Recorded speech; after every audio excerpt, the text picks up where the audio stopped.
lé ọ lórí kò sóhun tó lè ṣẹlẹ̀ wá borí ogun kọlọ́run rọ ẹ̀bì àwọn tó kú lọ́gàn o. Ìbò máa mi kàn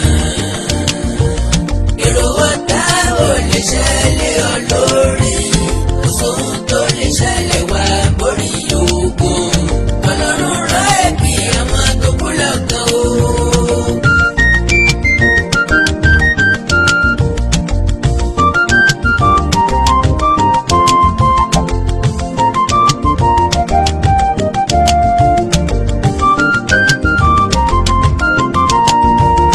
omíyalé àbúrò mi ó mà ga lédìgé ìfẹ́ Olúwa ẹ má mọ̀ pa ó ẹsẹ̀ ó sí nínú gàfẹ́ràn ìlú ẹni tó dá èyí wò kó níjèrè o. Ìbò máa mi kàn èrò ọ̀tá ò lè ṣẹlẹ̀ ọ lórí kò sóhun tó lè ṣẹlẹ̀ wá borí ogun Ọlọ́run rọ ẹ̀bì àwọn tó kú lọ́gàn o. àgbélẹ̀nà ẹnjìníà ní agbára Ọlọ́run ẹlẹ́dàá kókó larọ tálẹ̀ pírí báyìí lológún jí kò sí tí ó ṣègbòho gbogbo ń tẹ̀ ń sọ lọ́tún lọ́sì mò ń bọ̀ wá sọ̀rọ̀ lé lórí gbàgbé òkè.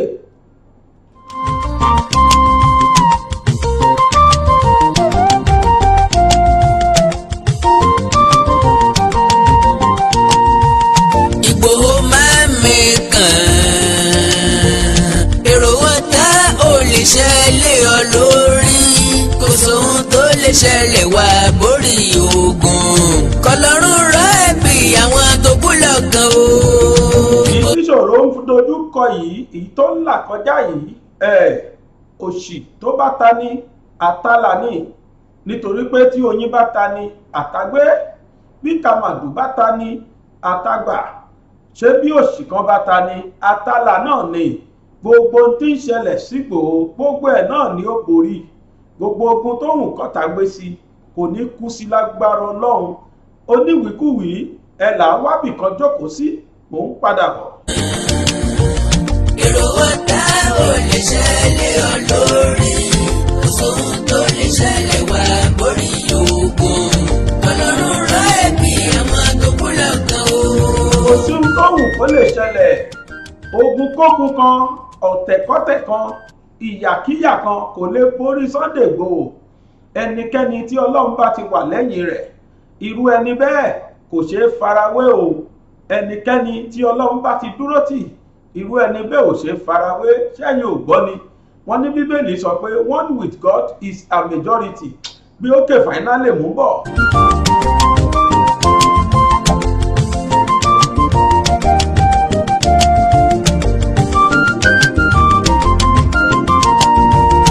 omíyalé àbúrò mi ó mà ga lédìgé ìfẹ́ Olúwa ẹ má mọ̀ pa ó ẹsẹ̀ ó sí nínú gàfẹ́ràn ìlú ẹni tó dá èyí wò kó níjèrè o. ní agbára Ọlọ́run gbogbo àwọn tí wọ́n wà nídìí kí Sunday Igboho nídìí pé kí ó má padà fojú rí ayé kó jẹ́ pé yóò lajú kó lajú sí sàárè ni gbogbo ẹni tó wà nídìí ẹ̀ pátápátá ni wọ́n fi ọmọ Adéyẹmọ sílẹ̀ sáyé lọ o tọmọtọmọ bí àkàrà ni wọ́n tẹ̀lé ni wọ́n sílẹ̀ wò gbọ̀run lọ ní agbára Ọlọ́run Ìgbòho kò sí tí ó ṣe ọ́ ní agbára Ọlọ́run gbé òkè lẹ́ẹ̀kan sí mò ń bọ̀. dá èyí wò kó níjèrè o.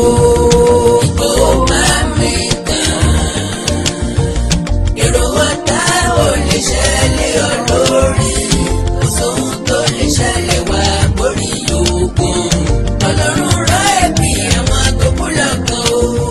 wọ́n ti gbẹ́lẹ̀ pátápátá ẹnjìníà tó jẹ́ máa fẹ́ lẹ́yìn ṣèwọlé mo kí gbogbo ojú tó wò mí káàkiri ayé mo kí gbogbo ọ̀tọ̀kùlú gbogbo ojúlùmọ̀ tí wọ́n ń wò mí káàkiri gbogbo ọmọ Yorùbá kárí ayé gbogbo yìí ni mo kí o mo wá dúpẹ́ lọ́dọ̀ Olódùmarè ọba tó dá mi ọba lónìí ọba lánàá ọba ní ọjọ́ gbogbo òun náà ni ọba tí jọba orí yóò sì wà sọ́mọ̀ yóò máa pàṣẹ ní sọ́mọ̀ náà àṣẹ náà ó múlẹ̀ ní sọ́mọ̀ méjèèje yóò tún múlẹ̀ ní ilẹ̀ méjèèje òun lọ́ba lórí màláíkà òun lọ́ba lórí àjọ̀nú òun lọ́ba lórí ẹ̀dá èèyàn gbogbo ẹ̀dá tó dá gbogbo wọn ló ní kápá lẹ́nu rẹ̀.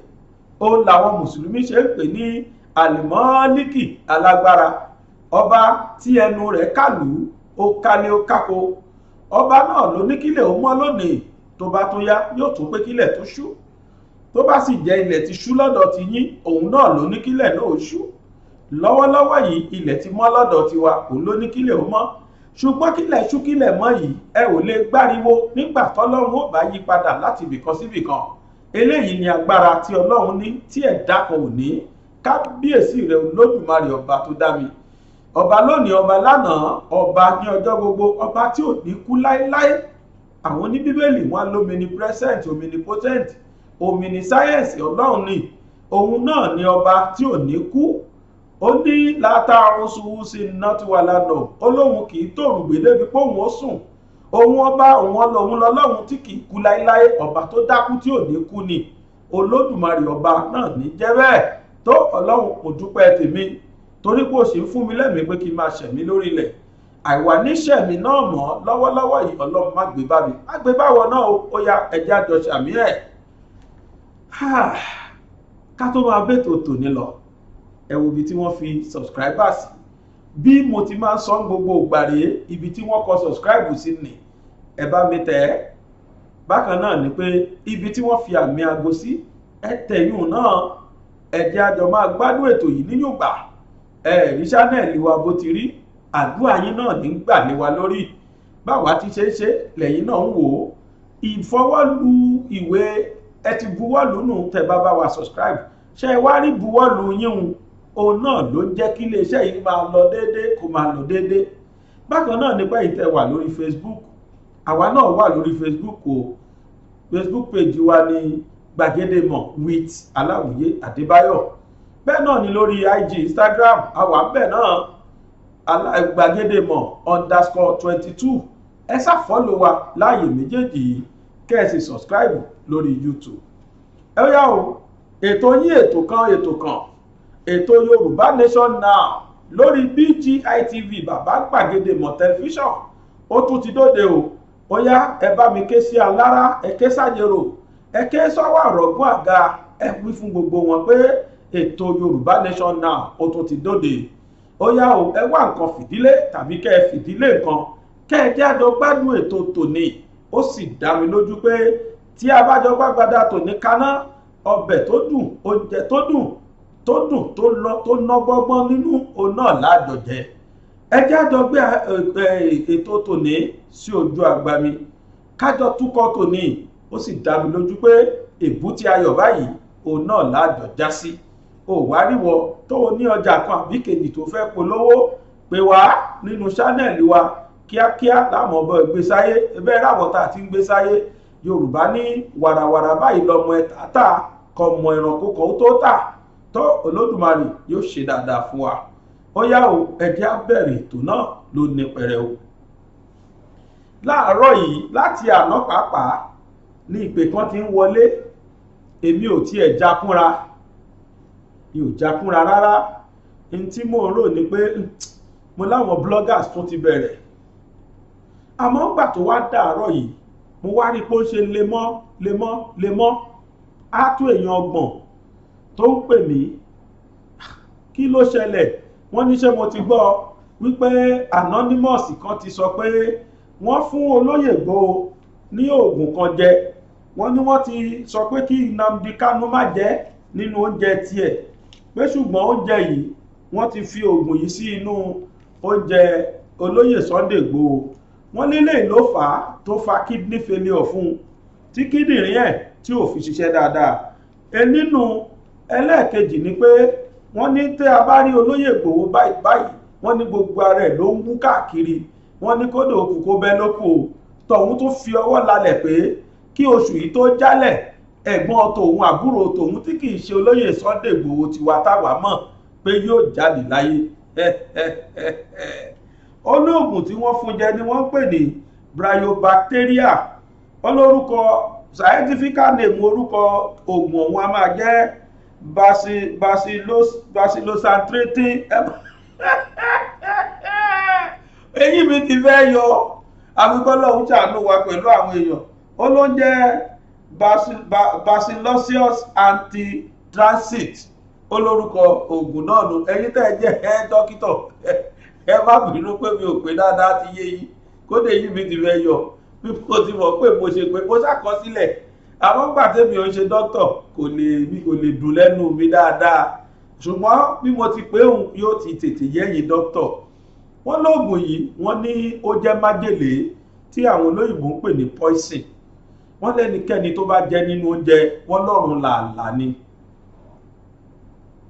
Arákùnrin yìí sọ débi pé ó sọ tọ̀dún ọkàn tẹ̀dún ọkàn ó sọ ti kára ó láwọn tí wọ́n sọ ọ̀rọ̀ yìí ní anonymous.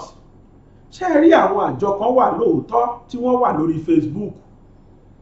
Àwọn àjọ yìí wọ́n jẹ́ anonymous kò sẹ́nikẹ́ni tó lè rójú wọn. Wọ́n a máa fi àwọn wọ́n a máa fi bojú wọ́n a máa fa àwọn bojú. Níbi ọ̀rẹ́ mi ìgbà kan ọ̀rẹ́ mi ló ti máa ń múra ńgbà kan ọ̀rẹ́ mi ó ti yé yín tá a jọ jẹ́ sọ̀rọ̀sọ̀rọ̀ bóun náà ti máa ń dà wọ́n bojú bíi téégún gbà kan bẹ́ẹ̀ náà làwọn tí wọ́n ń pè ní anonymous bí wọ́n ti máa ń dà wọ́n bojú rèé.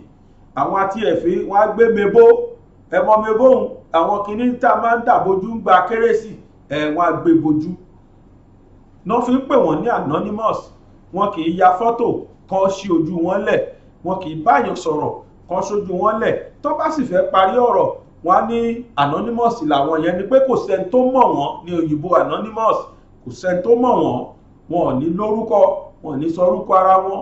Àmọ́ lódodo nítòdodo àwọn ẹni yìí ti sọ bíi 10 tèmi ti rí tó sì jẹ́ pé nǹkan bá sọ ó máa ń ṣòṣẹ tí kì í ṣe àsọdànù. Àkọ́kọ́ ni pé ìgbà tèmi máa mọ̀ wọ́n ó kù bí ọ̀sẹ̀ kan kí wọ́n gbé Nnamdi Kanu. Ó ní ọ̀rẹ́ mi kan ló sẹ́ndì voice note kan sí mi lórí WhatsApp. Voice note yẹn àwọn anonymous ni wọ́n sọ̀rọ̀ síbẹ̀ pé arákùnrin kan tí orúkọ rẹ̀ ń jẹ́ Nnamdi Kanu tó fi Israeli ṣebùgbé wípé wọ́n máa tàn wá sí àwọn ìlú mẹ́ta kan. Wọ́n láwọn ìlú mẹ́ta yìí pé ìkan nínú ẹ̀ ni wọ́n ti máa gbé láìpẹ́ ní oṣù tó ń bọ̀. Ǹjẹ́ jẹ́ mọ̀ pé oṣù tó ń bọ̀ tí wọ́n sọ yẹn oṣù yẹn lóòótọ́ ni wọ́n gbé Nnamdi Kanu nínú. Ẹlẹ́ẹ̀kejì ni pé wọ́n sọ àwọn ìlú mẹ́ta tí wọ́n ti máa mú Nnamdi Kanu pé ìkan nínú mẹ́tẹ̀ẹ̀ta ni wọ́n ti máa mú. Lódodo ìkan nínú mẹ́tẹ̀ẹ̀ta ni wọ́n ti mú. Mo rántí ó dùn mí pé mi ò ní voice note yẹn lọ́wọ́ mọ́ bá gbé wá. Ìjọ yẹn lèmi ti mọ̀ wọ́n ni mo sì máa ti ń tẹ̀lé wọn tí wọ́n bá wí. Wọ́n wá sọ pé wọ́n ní wọ́n máa mú Nnamdi Kanu ní Kenya. Mo rántí pé Kenya wà nínú ìlú mẹ́tẹ̀ẹ̀ta tí wọ́n sọ. Òun nìkan sì ní Áfíríkà tí wọ́n sọ pé wọ́n ti máa mú. Ìlú kejì tí wọ́n sọ kódà ìlú kejì yẹn ni wọ́n kọ́kọ́ announce fún gbogbo ayé pé wọ́n ti mú Nnamdi Kanu. Ká tó ṣẹ̀ máa wá gbọ́ kúlẹ̀kúlẹ̀ wípé Kenya ni. Ìlú mẹ́ta ni wọ́n dárúkọ. Ìjọ yẹn lèmi ti mọ̀ wọ́n. Ìjọ náà ni mo sì máa ti ń gbọ́ ọ̀rọ̀ wọn lórí Facebook. Ẹlẹ́ẹ̀kejì ni pé tí wọ́n tún sọ tí mo tún rí wípé jódodo. Wọ́n sọ nípa olóyè Sunday Igboho. Wàláhì mo gbọ́ mi sì parọ́ torí mo ti ń tẹ̀lé wọn láti gba ti Nnamdi Kanu yẹn pé àwọn ẹni yìí àmọ́ bọ́n ti ṣe jẹ́ bóyá nù ìjọba náà wà tó jẹ́ tán bá jọ pláàni tán làwọn wá sọ síta ṣùgbọ́n òyìnbó ni wọ́n ọ̀há ìdẹ̀ ni wọ́n náà ń gbé ní tí wọ́n máa ń kọ síbẹ̀. Níjọ́ July 1st tí àwọn arábí yìí tí wọ́n lọ destroy ilé Sunday Igboho mo tún gbọ́ lẹ́nu wọn kú bí ọ̀sẹ̀ kankan ni wọ́n tún ṣe yẹn náà. Mi ò tiẹ̀ kákún ṣùgbọ́n wọ́n sọ tí mo sì gbọ́ wípé ẹnìkan tí wọ́n pè ní Sunday Adeyemo òyìnbó gidi pure ọmọ òyìnbó ni wọ́n. Sunday Adeyemo kọ Sunday Igboho wọ́n sọ bẹ́ẹ̀ wípé he should be careful pé kó ṣọ́ra pé torí títí ọ̀sẹ̀ tó ń bọ̀ wípé wọ́n máa lọ gbé nínú ilé ẹ̀ pé nínú ilé ẹ̀dẹ̀ ni wọ́n ń lọ. Mo fẹ́ tí ara mi gbọ́ yẹn náà.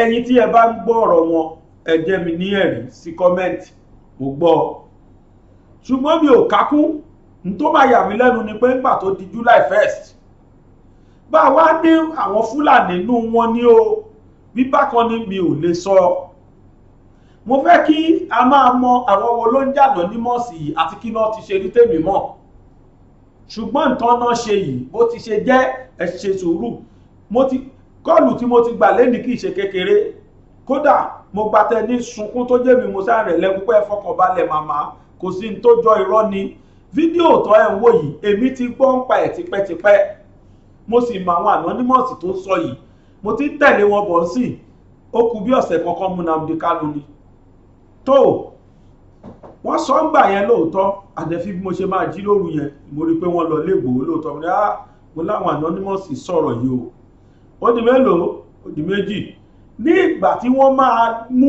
Sunday Igboho fúnra ara rẹ̀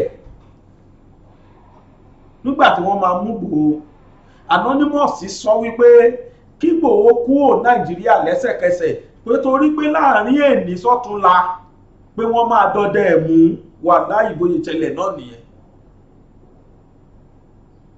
ó ní láàrin èní sọ́túnla pé kó kúrò Nàìjíríà lọ́wọ́lọ́wọ́ bó ṣe ń sọ̀rọ̀ yìí pé torí wọ́n ti rán àwọn èèyàn lọ in fact wọ́n tún sọ ìkan nígbà tí Buhari fẹ́ yan àwọn tí wọ́n yàn ní mínísítà àwọn serving shift tẹ́lẹ̀ tí wọ́n yàn ní mínísítà tí wọ́n fi gbé ìtọ́ gbé lọ sí Benin kí lorúkọ chief of army staff wa tẹ́lẹ̀ tí wọ́n gbé lọ Benin nígbà tí wọ́n máa yàn àwọn ẹni náà tó sọ wípé wọ́n fẹ́ play game kan wípé wọ́n máa yan àwọn kan tí wọ́n máa yàn wọ́n sí African country ní tìtorí Ìgbòho náà ṣe fẹ́ ṣe nǹkan ẹni yẹn àwọn anonymous yẹn náà sọ tí mo gbọ́ finally ètí mo tún wá gbọ́ ni wípé lẹ́nu wọn nígbà tán dẹ̀ sọ yẹn náà mo gbọ́ pọ́n ní kí Ìgbòho fi Nàìjíríà lẹ́lẹ́sẹ̀kẹsẹ̀ pé torí wọ́n dẹ́ adẹ̀ tó rí kórí bẹ́ẹ̀ finally ètí mo wá gbọ́ tó wá bí tèmi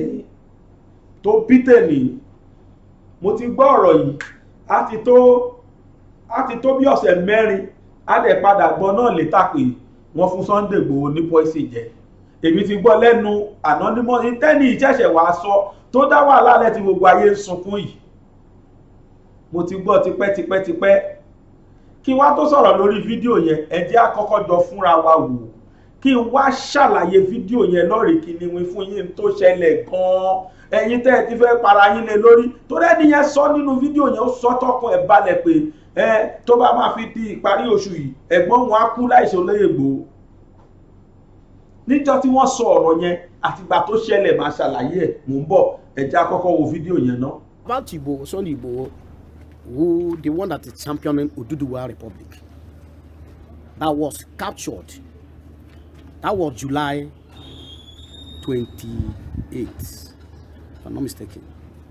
July, and he ran to neighboring country, from there to go to Germany, Benin Republic. They captured him, and Nigeria said they were to hold him. Now, Sunday Igboho have been raising an alarm all this while, saying, "Take me to Nigeria custody. Let me be with Nnamdi Kanu. I better die with him there, because we are fighting the same cause." Are you getting it? Now, they have poisoned Sunday Igboho in Benin Republic by a man called Mr. Sunday, anonymous. Mr. Shola, sorry, Mr. Shola, the same European man, anonymous. Reveal this. Anonymous is the secret people in the world. They know everything. They say their own is to reveal secret to the people. Your own is to take action. That if you doubt us, anything we say, you doubt us, it will come to pass. This one is not by. They are telling you exactly. There are the people that brought all the sponsors of Boko Haram hate me before Dubai do their own second time. Before then, they told us about Nnamdi Kanu that you should be careful. They are going to poison him again. But thank God for our leader is spiritual. That's why he's a Messiah. I keep on telling you, he's a prophet. So They have seen this twice. This substance, the whole world use it to eliminate legends. So they have administered to Nnamdi Kanu. Nnamdi Kanu could not eat the food because they starved him to understand that. So because of that hunger, they can't go to.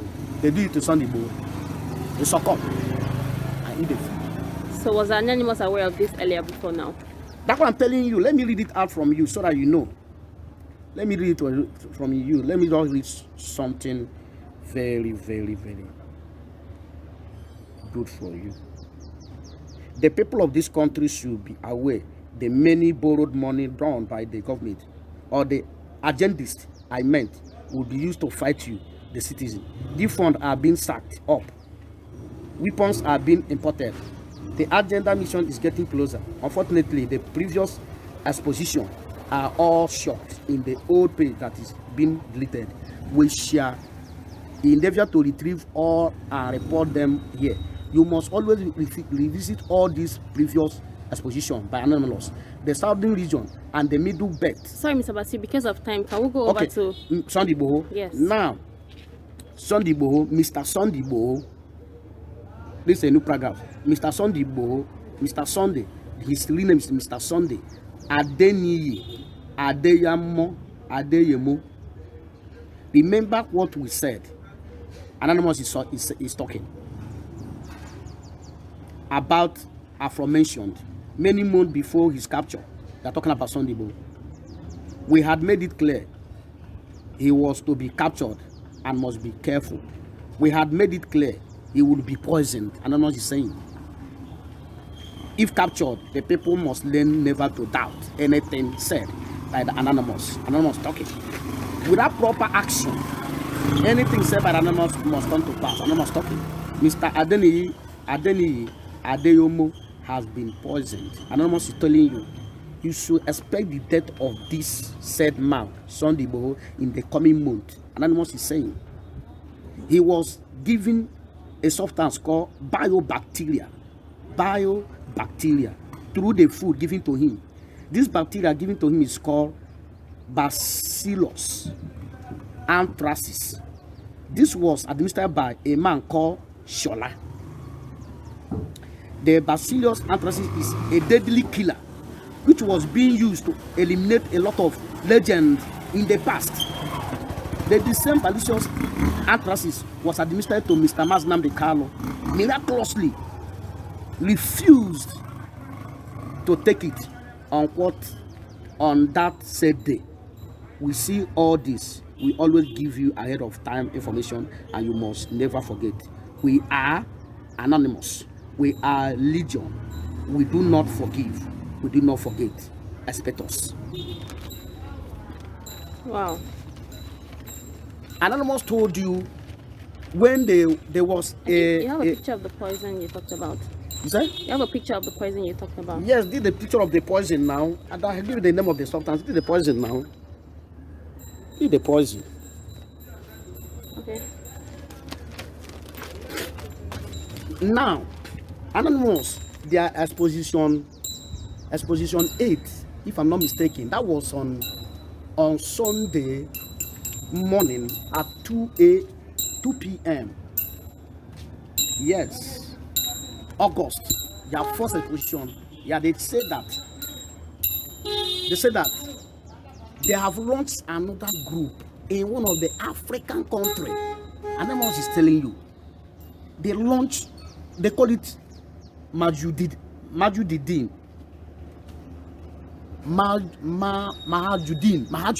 group in one of the Africa.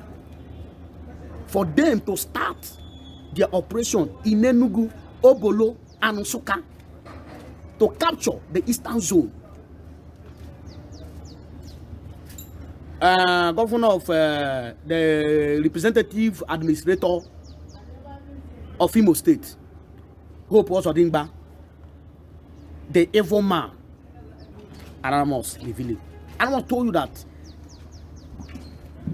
protect, defend your territory, defend your forest. If you don't, you are going to be conquered. They did not know Mazi Nnamdi Kanu. But everything he said is true. Their own is to reveal. Your own is to take action. That's what he said. Well, from what Anonymous have said, I guess it implies that Igbo needs a miracle right now. You say? From what you read, the Anonymous said, it implies that Igbo needs a miracle right now. Well, if miracle will happen, it's only God can do that. That malicious anthracis substance, biobacteria, is a killer substance. They do is a killer substance. It cannot. That's what they use to eliminate legends all over the world. Now, the whole situation now, his body is swelling up now. That's what they tell every moment from now, he will die. Miraculous how? Are they taking him to hospital? Are they doing anything? The thing will be chopping inside him, livers and lungs. Gradually you go.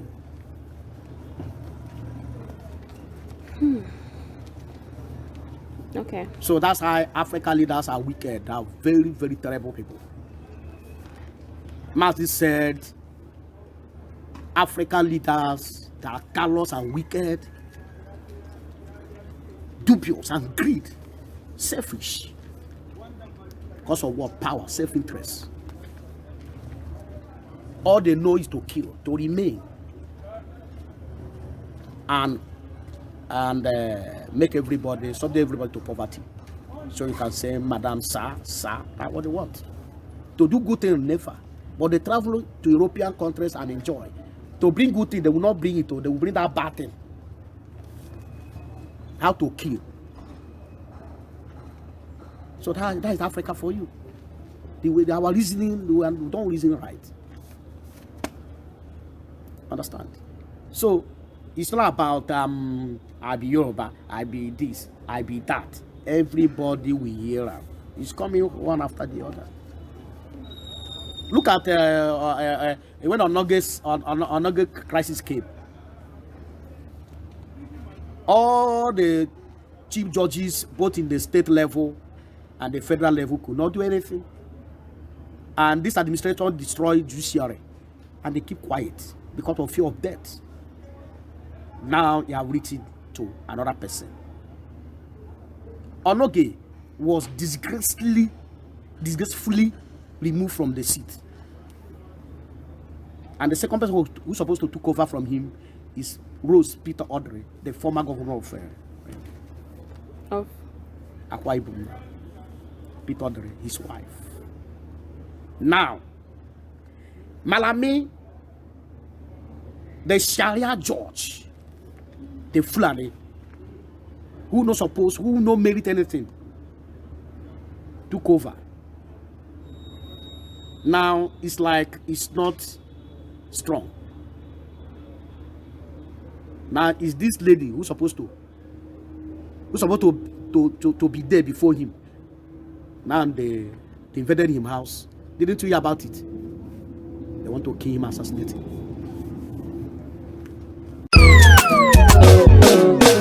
Ilẹ̀kẹ̀ pọ̀ ń gbó kí Ṣàngó tó yan kele láàyò ọ̀pọ̀ igi ní ń bẹ ní gbó ká tó fi gé ọmọ gbẹ́gbẹ̀dù ilé ìwé Calvary tí ń bẹ ní Arepo ọ̀gá ni kọ́ń láwùjọ òkúta mọ́gbà kákọ́ ọmọ ní ìmọ̀ ẹ̀kọ́ ìwé tó yanrantí tí ò lábùlà àní tẹ̀gọ́ ní ẹ̀ ilé ìwé Calvary ní ẹjẹ́ àgbé fún o yàrá ìkówé sí tó kún fọ́fọ́ fún ojúlówó ìwé yàrá àṣedọ́rawò tó ní àwọn irinṣẹ́ ìgbàlódé tí ìmọ̀ ìjìnlẹ̀ bíbá yàrá ìkàwé tí ń pe ọmọ wá kàmí dánwò ńlọ́bì ìyá ọ̀kẹ́rẹ́ àyè ìgbaniwọlé ń bẹ sí àwọn yàrá ìkàwé bíi ìwé ń derí àbá òṣòfò nursery primary girama kékeré tòun girama àgbà ìjọba lù ló ń tẹ̀ gbà Calvary Group of Schools ń bẹ ní 125 Calvary Avenue Pipeline Arepo ìjọba ìbílẹ̀ Ọbáfẹ́mi Owódé ìpínlẹ̀ Ògùn ìkànnì ìbánidọ́rẹ̀ẹ́ wọn rèé o @School Calvary tàbí ìkànnì tọrọ yín léka wọn www.calvarygroupofschools.com ẹ̀rọ ìbánisọ̀rọ̀ tẹ́lẹ̀ kàn sí rèé 08164335641 tàbí 07039884475 Calvary Group of Schools, trust in God.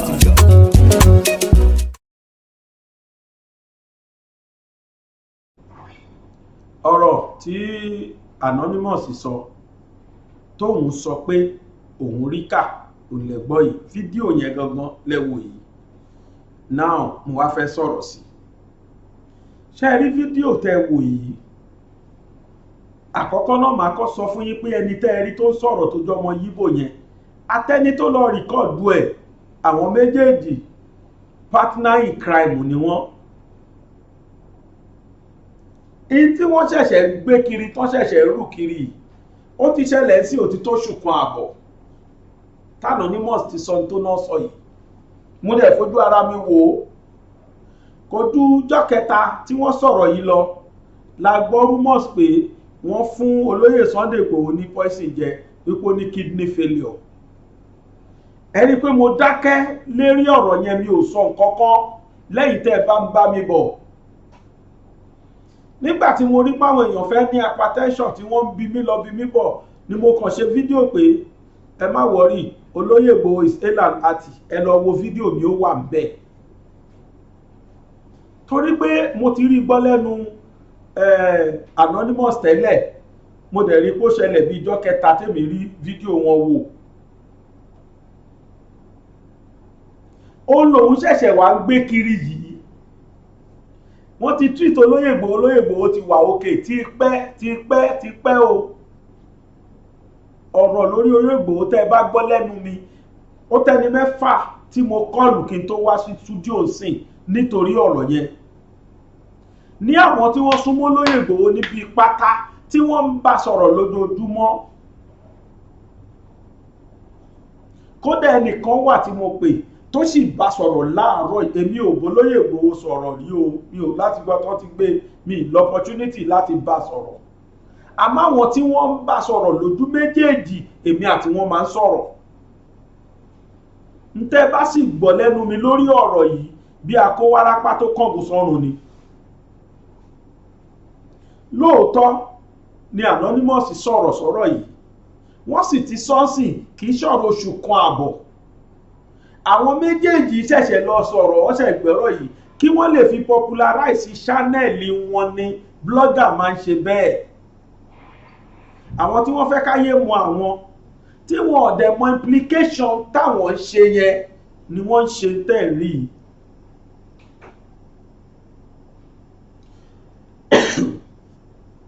Tó gbogbo ẹ̀yin tẹ́ ti fi sẹ́mi, ẹ̀yin tẹ́ ti fẹ́ hypertension torí ẹ̀ fẹ́ gbé kó lẹ́mí kò sí tó jọ. Mo sọ authoritatively pé irọ́ tó tóbi ni, irọ́ tó jìnnà sóòótọ́ ni. Ẹ wo bó ṣe sọ tó ń dùn mọ́, òun sọ pé olóyè Igboho ti tó òun fámílì òun tí kìí ṣe Sunday Adéyẹmọ kan náà. Ó máa kú kó sì tó tán sóhun lọ́lọ́run. Ẹni tí ò dá ẹ̀mí ò lè pa ẹ̀mí. Èèyàn tí ò fúnni lẹ́mìí kò lè gbà lọ́wọ́ ẹ̀. Tó bá gbé mọ́tò yìnbọn gbà títọ́ bá ṣubú lulẹ̀ tó kú, ìwọ kọ́ ló pa o. Ó ti wà nú àkọọ́lẹ̀ tipẹ́tipẹ́ láti ìgbà tọ́lọ́run ti dá ọmọ onítọ̀hún nínú oyún gbà tó ti wà lóṣù 4 láti kọ́ pé n tó máa mú kúrò láyé ìbọn ni, wọ́n máa yìnbọn pa ni. Ẹni tó sì máa yìnbọn pa àti kọ́ mọ́ tí ò bá sínú àkọọ́lẹ̀ pé bọ́n ni ó pa, tó o bá yìn mọ́ nínú kó síta kó ba bòmí lára ẹ̀ tàbí kó tiẹ̀ má bà rárá. Ṣẹ́yìn ò tí rẹ̀ tó jábọ́ nú aeroplane rí tí gbogbo èèyàn kú tóhun nìkan ò sì kú. Pastor Bímbọ́lá Odùkọ̀yà, personal assistant tó ń tẹ̀lé, ó dájọ́ ìgbéyàwó sọ́nà bóyá lójoṣù kan lọ. Wọ́n sì jọ jábọ́ nú plane kan náà ni. Pastor Bímbọ́lá Odùkọ̀yà kú, ọmọbìnrin yóò kú, kódà kankan ò ṣe. Níjọ́ wedding ẹ̀ mo fojú mi wò tó yí lẹ̀ báyìí ni. Torí pé a ò kọ́ mọ̀ pé plane crash ló máa bá lọ. Àti pé ṣé ẹ rí ọ̀rọ̀ Sunday Adéyẹmọ, àdìtú ni tí kò yí ẹnikẹ́ni o. Àwọn tọ́lọ ń bá pè dá sọ́rọ̀, tọ́lọ ń bá ránṣẹ́ sílùú wọn, bọ́lọ ń ṣe máa ń ṣe wọ́n nìyẹn. Ẹ lọ ka ìtàn àwọn ànábì Ọlọ́run sẹ́yìn. Àwa ara wa náà lọ́lọ́run máa rán síra wa. Lọ́wọ́ yìí Sunday Adéyẹmọ lọ́lọ́run rán sí Yorùbá wípé kó wá dàbí Moses fún Bani Israel, tamọ̀ sí Israelite lọ́wọ́ ta ni lọ́wọ́ Fíráò tá a mọ̀ sí Fáráò nílùú Egypt.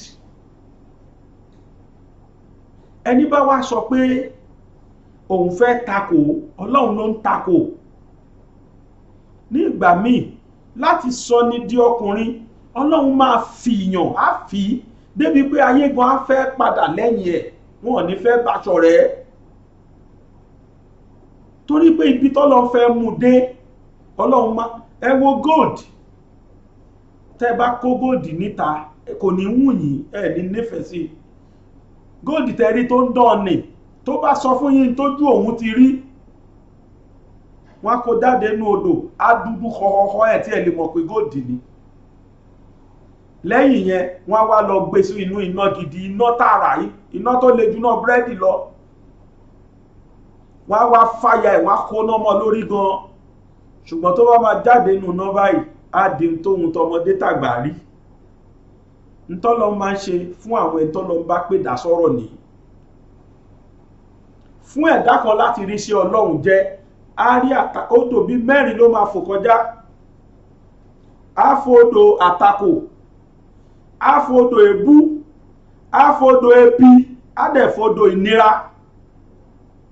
Àwọn èèyàn ó takò tààrà nínú gbogbo àwọn ànábì Ọlọ́run. Ẹ lọ ka ìtàn wọn, èwo láyé ò takò nú wọn. Kódà àwọn ọmọ àwọn aráàlú wọn, àwọn èèyàn wọn gan ni ó takò wọn, ni ó ṣe ètò bí ìnira ṣe máa dé bá wọn. Èwo ni ìnira ò bá? Èwo ni àwọn èèyàn kì í yọnu ṣùtì sí? Lẹ́nìí gbogbo ayé ló tẹ̀lé ẹ̀jẹ̀ ọmọlẹ́yìn Jésù ní mí, ẹ mọ̀ tó ju Jésù ọ̀hún rí. Ẹ̀yin tẹ́ jẹ́ Christian, ẹ mọ̀ tó ju nínú Quran tiwa wọ́n kọ síbẹ̀ ní tójú ẹ̀ rí. Ẹ mọ̀ tójú ẹ̀ rí. Lẹ́nìí kìí ṣe gbogbo ayé ló ń gbórúkọ ẹ̀. Bẹ́ẹ̀ náà nà Ànábì Muhammad sallallahu alaihi wasallam, àìmọye tójú òun náà rí lọ́wọ́ àwọn aráàlú ẹ̀. Wọ́n sọ lókò dánwò, wọ́n dènà dèdánwò, kódà wọ́n tún fi oògùn wọ́n tún fi dè é. Àyà kan wà nínú Quran nítorí Ànábì sàsárà ló sọ̀ kalẹ̀ fún wípé ìwọ sá máa sọ báyìí, tó o bá ti sọ èmi Ọlọ́run á forúnkún gbogbo wọn. Ọlọ́run sì forúnkún gbogbo àwọn ọ̀tá tó ti dè lẹ́ẹ̀pẹ̀sẹ́, tó ti dènà dè. Àwọn ànábì Ọlọ́run máa ń rí nǹkan tó, kódà wọ́n á rí débi pé ayé á máa sọ fún wọn pé aṣọ́ràn ní ẹ̀dẹ̀ fi ẹ̀dẹ̀ kú ó díẹ̀ fílẹ̀ náà. Ṣùgbọ́n tó bá jẹ́ lóòótọ́ lọ́lọ́run rán wọn, wọn á máa padà ṣàṣeyọrí. Gbogbo nǹkan kí nǹkan tẹ́ ẹ bá gbọ́ láburú sí ọmọ Adéyẹmọ, ẹnikẹ́ni kó má fi ọkàn kó má gbọ́kàn sókè mọ́. Tó bá ẹni tẹ́mi máa ń sọ nìyẹn, ibi tí mo dẹ̀ máa ń gbé sí nìyẹn pé tó bá jẹ́ Ọlọ́run ló pe ọmọkùnrin ìdásọ́rọ̀, tó bá jẹ́ Ọlọ́run ló ránṣẹ́, Ọlọ́run tó ránṣẹ́ yóò ní jẹ́ ó kú sí. Àwọn àmì ìwò tó gbọ́dọ̀ rí rèé. Wọ́n bà nǹkan ẹ̀jẹ̀, wọ́n bà ilé ẹ̀jẹ̀ mọ́yé gbèsè tán kó sí. Tó bá tiẹ̀ lọ túlẹ̀ láyọ̀ kó máa lọ, kó wá dóhùn fún rẹ̀ ló máa wá dá fèsì ilé yẹn. Ẹjọ́ ọdún mélòó lẹ rò kó máa lé ilé tí wọ́n destroy yẹn bá? Àwọn mọ́tò ńláńlá tí wọ́n destroy, ìjọ́ wo lẹ rò kó máa tó lé bá? Èló lẹ rò kó ń ta mọ́tò kọ̀ọ̀kan? Mọ́tò kan wà nú mọ́tò tí wọ́n destroy nínú ilé ẹ̀yẹ. Mọ́tò tuntun ni, tuntun cháchá tí kìí ṣe 200 million ni wọ́n tà. Wọ́n fìbọn fọ́ gbogbo gíláàsì ẹ̀ dànù. Ìjọ́ wo ló tó fẹ́ bọ́ mbẹ̀? Wọ́n wá ní kó fún 50 billion. Ṣọ́ ti fún náà ẹ tí rí. So tó bá jẹ́ pé lódodo lọ́lọ́run ránṣẹ́ o sílẹ̀ Yorùbá, Ọlọ́run níjó kú sí, kìí ṣe Ọlọ́run tèmi ń sìn. Ṣé rí gbogbo tẹ́ni yẹn sọ yẹn, ẹ má torí ẹ̀ wá gbé sẹ́mi. Mo mọ̀ páwọn kan á wà sí tá ti fẹ́ la hypertension. Wọ́n ti sọ pé lóyè Ìgbòho máa kú. Ohun tí gbogbo èèyàn bá ń sọ kọ́ lẹ máa gbọ́. Gbogbo àwa sọ̀rọ̀sọ̀rọ̀ kan ló jẹ́ pé à ń sọ tẹ̀mítẹ̀mí. Ẹlòmíì sọ nítorí tí ó jẹ, ẹlòmíì sọ nítorí pé ó fẹ́ káwọn èèyàn mọ̀ òun. Kò wá ní kí ẹ̀ láti parọ́ síta, kò ní kí ẹ̀ pé kí méjì òun bàjẹ́. Mo kàn wá àwọn èèyàn bọ́ ṣe ń pè mí láàárọ̀ yìí, mo ṣe rò pé dandan àfi kí n tètè wá sọ̀rọ̀ yìí káwọn èèyàn tó la hypertension. Ẹ jẹ́ ká ṣe sùúrù. àtàrọ̀ ẹ̀ náà ni mo ti ń pè oríṣiríṣiríṣi nǹkan kan náà kódà ẹni sì ìbólóyè sọ̀rọ̀ láàárọ̀ ìfẹ́ ẹni sì ìbólóyè sọ̀rọ̀ láàárọ̀ ìlà kí n tó wọnú stúdíò yìí the last person tí mo bá sọ̀rọ̀ Ọláyọmí Kóìkì ni ó sì ìbólóyè sọ̀rọ̀ láàárọ̀ yìí mo dẹ̀ ti pé àwọn èèyàn tẹ́lẹ̀ ní àwọn èèyàn tí mo mọ̀ pé wọ́n jọ ń communicate lọ́tún lósì kí wá là ń gbé tá ń gbé ẹni bá sọ fún yín lé ní pé orí ẹ̀wú ẹsẹ̀ ẹ̀wú ẹlẹ́ẹ̀gbọ́ ni ẹ ṣáà máa fi sọ́kàn pé tó bá jọ́ lọ́hùn ló pè dá sọ́rọ̀ kò ní kú sí kan tí mo fẹ́ kó ní kálukú wa máa fi sọ́kàn nìyẹn rúmọ̀sì tẹ́ rí fídíò tẹ́ rí ó ti wà ó ti sọ nípa ẹ̀sìn kì í sọ̀rọ̀ oṣù kan Anonymous ti sọ̀rọ̀ yẹn táwọn ṣe wà ń sáré pariwo ẹ̀ kiri tí Igbo yẹn náà ń sọ pẹ̀lú confidence he is going to die ṣóhun lọ́lọ́run tó dáa ṣóhun lọ́lọ́run tó dáa àbáwọn àjẹ́ orí Facebook tí wọ́n jáde 3 bí 4 ni wọ́n tọ́ láwọn àjẹ́ ṣáwọn náà dà kò sí nǹkan tá àti ẹ̀ lè rí lu yìí ṣáwọn ni wọ́n dá ẹ̀kọ́là kò dí ẹ̀kọ́ òkọ́là ewé ló kọlà sẹ́kọ̀ọ́ lára ewé ló kọlà sẹ́kọ̀ọ́ lára ṣé gbogbo jágbàjàgbà tí wọ́n ṣe kiri ìlú ìṣe ló tẹ́ wa lọ́rùn wọ́n fẹ́ o wọ́n kọ́ o ní tí Yorùbá sọ aago ló máa dé adìyẹ gbẹ̀yìn èyí tọ́mọ Yorùbá sọ pé àwọn fẹ́ yẹn everybody sì máa fẹ́ gbẹ̀yìn ẹ̀yẹn máa wo tó máa ṣẹlẹ̀ ṣẹ́rí tó ṣẹlẹ̀ ní bọ́jẹ̀tì tí wọ́n ń present ṣẹ́rí tó ṣẹlẹ̀ ẹnìkan wúdẹ̀ wo ṣoṣoṣoṣo ó láwọn fẹ́ fi 82 billion àwọn fẹ́ fi ra mosquito net èyí ló tiẹ̀ la àwọn sọ tẹ́lẹ̀tẹ́lẹ̀ òun tún wá fi kọ́ àwọn tí wọ́n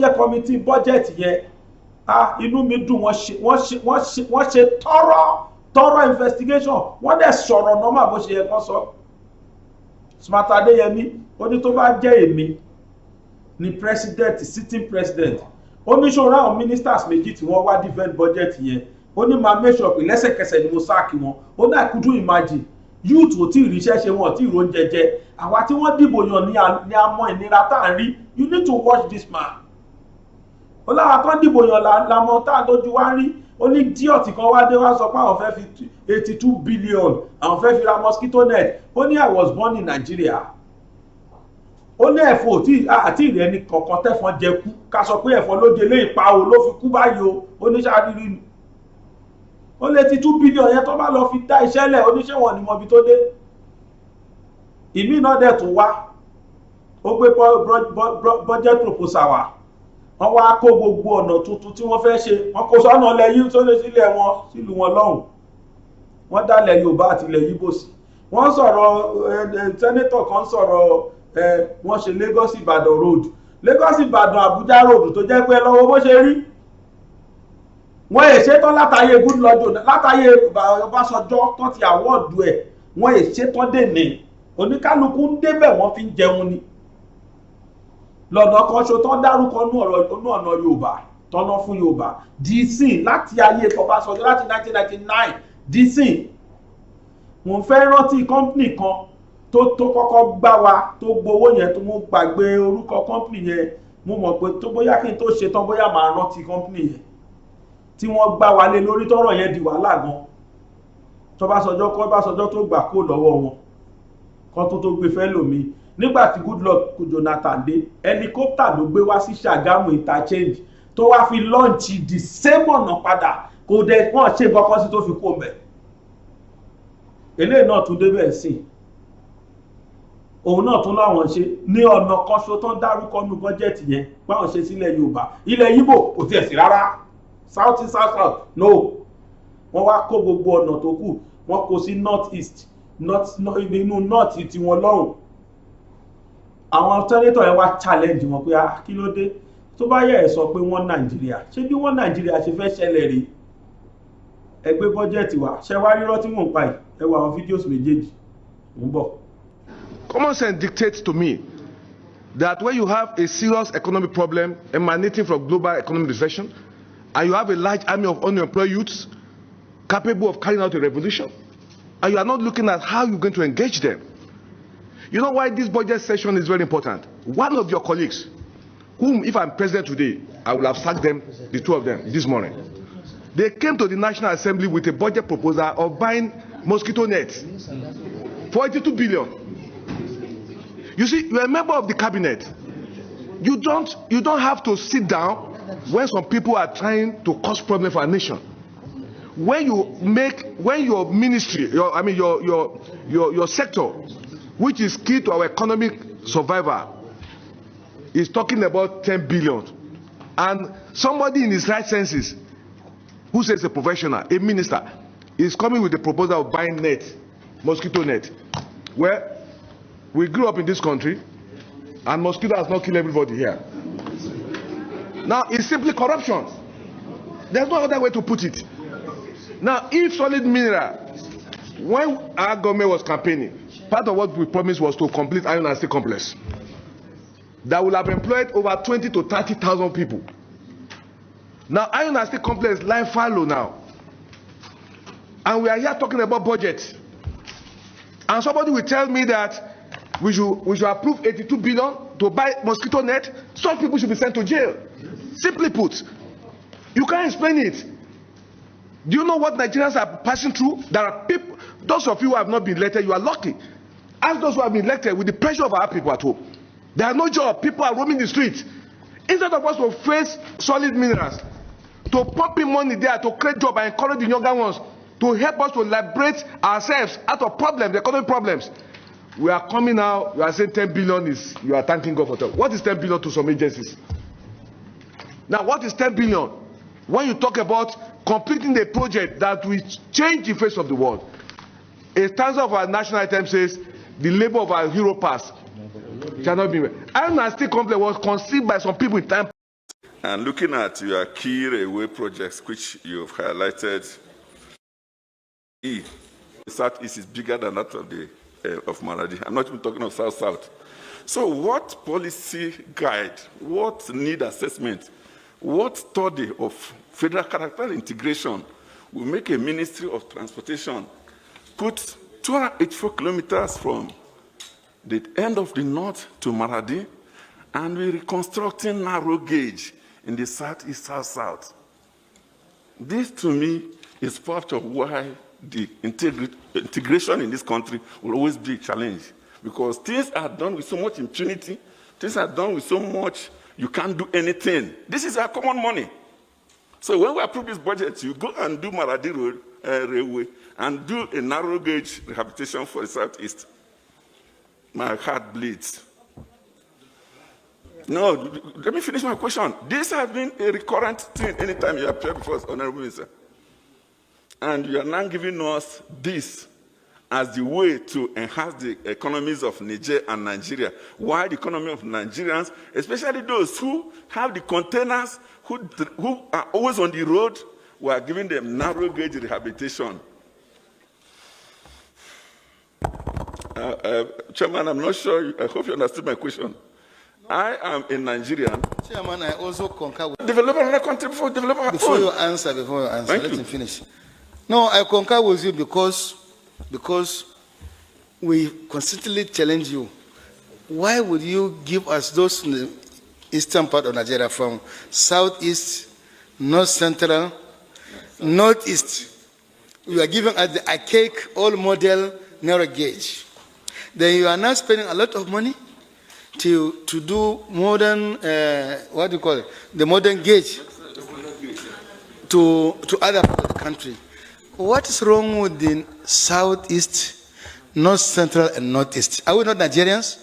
Why should there be double standard in this matter? That's why we're quarreling. You have spent a lot of money to do Lagos Ibadan. You are not told that you are designing Ibadan to Abuja. You are doing Kaduna to Kano. You are doing Abuja to Itape to Wari. What's wrong with the southeast, north central, particularly the southeast, Benue, Plateau, Taraba, Bauchi, Gombe, Borno, and Adamawa? What's wrong with us? Are we not Nigerians? I completely concur with the Honorable Pat Osonde, 100%. And èrò tó ń lọ sókè òkun ẹ̀yìn dà. ságbàsúlà àti máa wálé iṣẹ́ tó kójú òṣùwọ̀n láti bá ní ṣètò ìwé ìrìnnà ní kókó. ọpẹ́ o. ṣíṣe ìwé ìrìnnà dìrọ̀rùn ká bá ní ṣètò ilégbèé fún ìgbádùn àkókò ìsinmi lẹ́nu iṣẹ́, ìrìn àjò afẹ́ fún àwọn akẹ́kọ̀ọ́, lílọ sí Mẹ́kà òun Jerúsálẹ́mù, ó fẹ́ lọ kàwé lókè òkun, iṣẹ́ kíkọ́ lókè òkun àti bẹ́ẹ̀ bẹ́ẹ̀ lọ. Force Excellent Able Travels and Tours Limited wọ́n gba òǹtẹ̀ lọ́dọ̀ ìjọba pẹ̀lú àwọn àjọ elétò ìrìn àjò ojú òfurufú. Force Excellent Able Travels and Tours Limited àwọn gan lọ́ba láti bá wa dòwò pọ̀. ẹ lè pe 09055052472. ẹ sì lè tí àtẹ̀ránṣẹ́ sórí +639174163 wọ́n wà ní nọ́mbà 45 Shokenway Òkè Ìjẹun Abẹ́òkúta ní ìpínlẹ̀ Ògùn. ẹ lè kàn sí www.excellenttravels.com.ph. Force Excellent Able Travels and Tours Limited. ìrìn àjò dìrọ̀.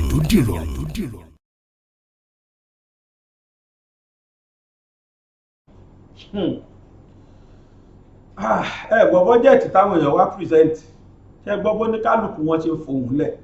Smart Adéyẹmí òun ló kọ́ sọ̀rọ̀ tẹ́ ẹ gbọ́ yẹn, òun ló kọ́kọ́ sọ̀rọ̀ tí ẹ gbọ́ yẹn, nítorí wípé Smart Adéyẹmí jẹ́ ọmọ Kogi State, àwọn sì ni wọ́n ní kí ni wọ́n pe steel míìlì yìí, Àjàòkúta steel rolling, àwọn ni wọ́n ní.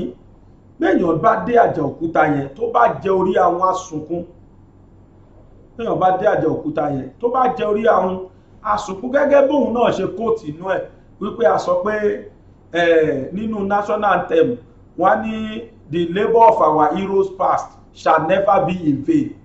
Ṣùgbọ́n títí wà tí wà in vain.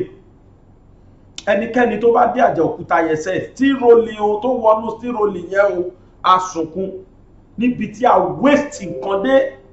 Kí dẹ̀ ló fà á? Nítorí pé ó jẹ́ ìsàlẹ̀ bí ló wà. Ìsàlẹ̀ bí níbi Yorùbá side òun ló wà. Tó bá jẹ́ nǹkan tó lọ wà nù cornut ni wọ́n ti revive ẹ̀ tipẹ́tipẹ́. Ó kéré tán tí wọ́n bá tún ibẹ̀ yẹn ṣe, kí ló dé ta láwọn ọmọ wa ò ríṣẹ́? Ó kéré tán àríwú ẹ̀rí, ibẹ̀ yẹn á máa gba 30,000 staffs. Ó kéré tán àríwú ẹ̀rí nìyẹn, ibẹ̀ yẹn á máa gba 30,000 staffs.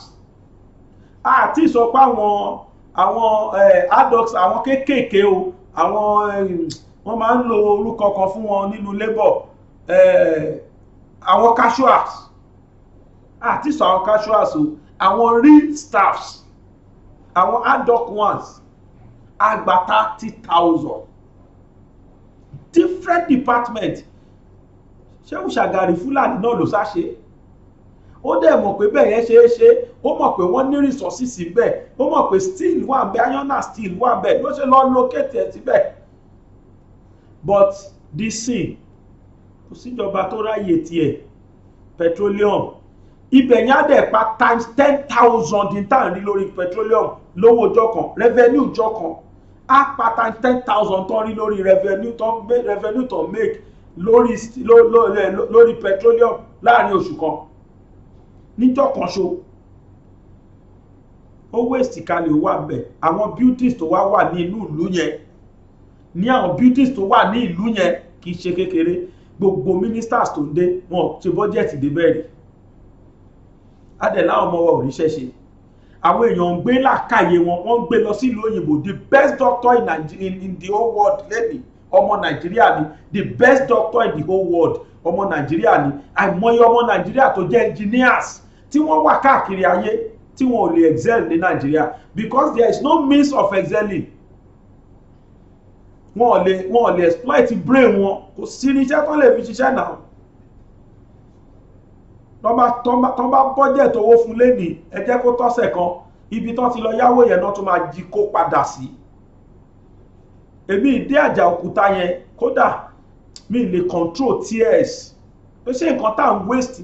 Mo máa ń gbádùn òkúta steel rolling mi wọ́bẹ̀ rí, ìjọ́ tí mo wọ́bẹ̀.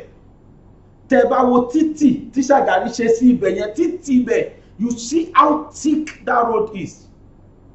Wọ́n tún wá ṣe rail tó leak gbogbo department tó wà ńbẹ̀, kò ní di pẹ̀ṣẹ̀ rìn. Department kọ̀ọ̀kan tó 10 ó tó 100 meters síra wọn, ó tó 1 kilometer síra wọn. kò ní ìdí pẹ́ṣẹ̀ rìn láti lọ bí láti lọ wọ́n ti ṣe réèlì yẹn tí train yẹn máa rìn láti department kan sí kejì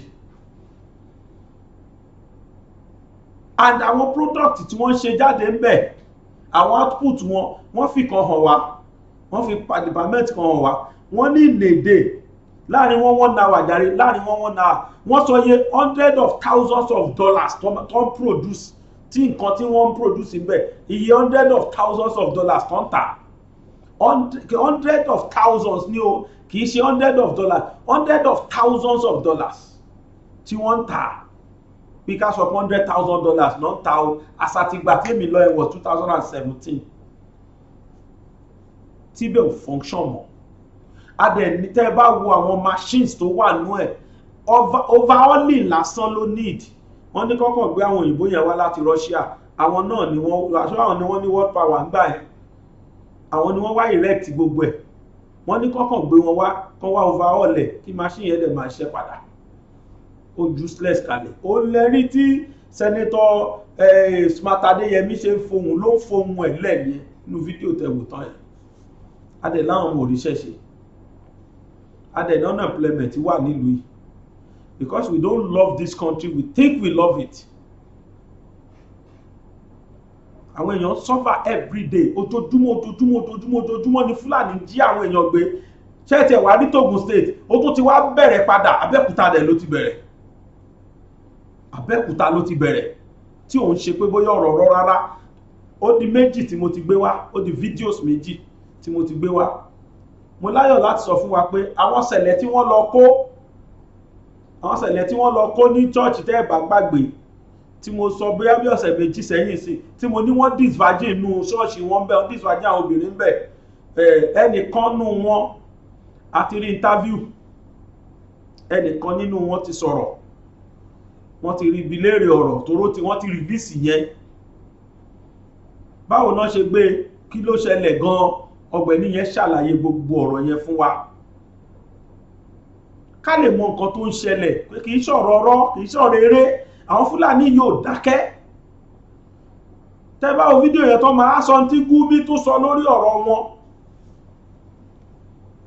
tí Gumi yẹn sọ̀sọ̀kúsọ tó ń sọ lẹ́nu yẹn tó dẹ̀ free tó ń ṣe tóhun kiri ìlú torí pé ó jẹ́ Fúlàní tó bá jẹ́ ọmọ Yorùbá kan ló sọ bẹ́ẹ̀ DSS máa wálé ẹ̀kọ́ wọn á gbé tó bá jẹ́ ọmọ Yíbò kan ló sọ bẹ́ẹ̀ DSS àwálé ẹ̀kọ́ wọn á gbé bọ̀ torí pé ó ti jẹ́ Gumi ọmọ Fúlàní ó di méjì tó sọ o ìkejì tó tún sọ yìí máa sọ fún yín ẹ jẹ́ àkọ́kọ́ lọ gbọ́rọ̀ lẹ́nu ẹni tí wọ́n jí gbé yẹn ká lè mọ̀ pé lódodo òun làwọn Fúlàní tó ti bẹ̀rẹ̀ iṣẹ́ ní Abẹ́òkúta mò ń bọ̀. kí lorúkọ yín kíkún ẹ jẹ́ bá wa sọ̀rọ̀ sókè sá ọlá ó ní àwọn nǹkan kan tá a gbọ́ pé ó ṣẹlẹ̀ tí a ò dẹ̀ fẹ́ fi ẹnu wa sọ fún àgbáyé tó já sí pé a fẹ́ jẹ́ kó jẹ́ látẹnu yín ni àwọn èèyàn ti máa gbọ́ kó má dàbí pé Mass Burial ló sọ pé káwọn èèyàn lè testify sí pé Mass Burial kọ́ ló sọ pé o pé àfojú rí ẹni tí wọ́n ń sọ yìí so ẹ jẹ́ bá wa pín prógrámù yẹn jọ afọlọ́ọ̀pẹ̀ wa ẹ jẹ́ bá wa pín ètò yìí kó lọ dáadáa ẹ sà ẹ jọ àwọn tó wà lè sọ pé àwọn ò gbọ́ yín ẹ bá wa sọ̀rọ̀ sókè kí a so ẹ ní orúkọ yín ni ẹ bá wa sọ̀rọ̀ sókè ok ṣé ẹ lè ṣàlàyé bí ìṣẹ̀lẹ̀ náà ṣe ṣẹlẹ̀ ní ọjọ́ tí ẹ wà nínú àwọn tí wọ́n jí gbé fún wa báwo gangan ló ṣe jẹ́ àti pé bọ́lọ́ ti wá bá yín ẹ ṣàlàyé ní kíkún. nínú chọ́ọ̀chì náà tí wọ́n bá wa bóyá ìṣẹ̀lẹ̀ gan kò yé èmi náà bí àlá ló ṣe rí lójú. bí àlá. Ọlọ́run torí gbàtà ń ṣe program lọ́wọ́ àwọn kọrin lọ́wọ́ ni. bí táìmù wo. aago kan kù ṣẹ́jú bíi 5. ṣòyẹ́ túmọ̀ sí pé tó wọ́n lóru. ok. so wọ́n ṣe ẹni kọ́kọ́ gba ẹgbẹ́ tèmi yọ mo tẹ̀lé bóyá ọlọ́dẹ ni ó jẹ́ mi ò mọ̀ pé kò ń ṣe ọlọ́dẹ ẹ̀kọ́ náà ni gbogbo ọ̀sán wọlé wọ́n tó bí i 5 tá a rí ṣe. ọtó mélòó. bíi 5 bọ̀ àwọn kan tún wà ń ta wọ́n ju bẹ́ẹ̀ lọ àwọn kan wà ń ta wọ́n ju 5 lọ bọ̀ àwọn kan táwa rí ni àṣà ń jó lọ́wọ́ ni ọlọ́dẹ ni a pè é ọlọ́dẹ ò lè lé èèyàn wọlé ní ìdájì so ìgbà tó máa wọlé wọ́n ṣàní kí gbogbo àdójúbolẹ̀ àdójúbolẹ̀ àrí pé àwọn pípò yìí wọ́n ṣe ọlọ́dẹ bọ́n ṣe múra bí àwọn díje yẹn ṣe múra ṣàwọn pé èdè tó ń sọ lẹ́nu Fúlàní. báwo lẹ́yìn ṣe mọ̀ pé èdè ṣé wọ́n sọ Haúsá mọ́ èdè tó ń sọ ni. no wọn sọ Haúsá mọ́ bọ̀ mọ̀ pé mo dá èdè Fúlàní mọ̀ tí n bá rí tẹ bá ń gbọ́ tí n bá gbọ́ mo dá mọ̀ pé èdè Fúlàní sọ so bọ́n ṣàjẹ́ wọlé náà ní kí gbogbo àdójúbolẹ̀ olùṣọ́ gba ibi orí pẹpẹ sọdá sí ìdíkejì ìkan náà jáde lọ ṣàlà ìdìbò mọ́ ó la ìdìbò mọ́ olùṣọ́ lórí yẹn ìyẹn fi sá padà èmi lọ́wọ́ kọ́ kábíyèsí Elédùmarè wọ́n ní mi kì í ṣe olùṣọ́ wọn ní olùṣọ́ dà pé pásítọ̀ dà lọ sọ ọ̀nà àwọn yóò dá nǹkan tó mú jẹ́ olùṣọ́ mọ́ wọ́n ní pásítọ̀ dà mo ní mi kì í ṣe pásítọ̀ wọ́n ní wọ́n ní pásítọ̀ wà mo ní mọ̀ bí tí pásítọ̀ wà so ẹ bá wa sọ̀rọ̀ sókè. ẹ̀kọ́ náà ṣàbẹ̀rẹ̀ sí ní mú gbogbo àwọn ọmọ kéékèèké àwọn tó ti dìsìrẹ́jì nínú church. ọ̀n fipá jábàálẹ̀ wọn. bẹ́ẹ̀ni àtàwọn ìyá àgbàlagbà náà ṣáà ń bá gbogbo wọn sùn wọn lẹ́yìn tí ò bá ti dá wọn lóhùn àwọn máa fi kàn fọ́ lórí. so bọ́n yẹn ṣáà ń sọ̀rọ̀ ni ó tó bí i after two tó ṣáà ti ṣiṣẹ́ yẹn tán. máa dá wa lóhùn ìgbà tó ṣáà lọ tán àwọn èmi àti olùṣọ́ náà jọ sùn lọ́wọ́ papọ̀. wọ́n sún èèyàn àti olùṣọ́ papọ̀. wọ́n fi okùn ẹja náà fi so wá lọ́wọ́. okùn ẹja òun náà fi so wá lọ́wọ́ papọ̀. so wọ́n ṣàmú obìnrin kan náà mú dájì kan náà tó wà ní church ọmọ yẹn náà dání. so ìgbà náà ṣàfẹ́ máa lọ lẹ́nu ọ̀nà church. kílódé ń flag page kẹjẹ kí bàbá yìí sọ nǹkan tó ṣẹlẹ̀ kílódé tẹ̀ ń flag page tó yọ Ọlọ́run bẹ̀rẹ̀ mú yẹn náà ìyá yẹn náà mú ìgbà tó wọ́n jáde wọ́n fẹ́ jáde sẹ́nu ọ̀nà church wọ́n ṣàtú èmi lẹ pé Ọlọ́run ló yọ ní so lọ́ọ́ fi tú mi náà lọ́sà kó àwọn tó kù lọ orí ìdojúkọ. mo ń gbọ́ yín sà nẹ́tíwọ̀kì yẹn ló ń ṣe ségesège. àmín àdúgbò Ọlọ́run máa fi ṣó ẹ̀ àbò àánú Ọlọ́run ni mo rí gbà wọ́n fi mí lẹ̀ ọ́ bóyá mi ò nágbára kankan mi ní kankan tí mo lò ìgbà tó máa wọlé wọ́n rí pé inú ìsìn. on flag page yẹn ni. ìgbín wà lọ́wọ́ àké ọ̀bẹ àwọn ẹlẹ́bẹ̀ tó máa ń gbé sápá báyìí àti bọ̀ àwọn ọ̀bọ oníṣòwò tó máa ń gbé kọ́rùn wọn gbé wa. tó máa ń wé mọ́ra bí àwọn àmì. bí àwọn àmì ìṣòro so àti gba ẹ̀mí ṣáà wà ókè ṣá látijọ́ tíìsì tó ti ṣẹlẹ̀ mo ṣáà kọ́ wà lé mi ò lè sọ pé báyìí ló ń ṣe mí.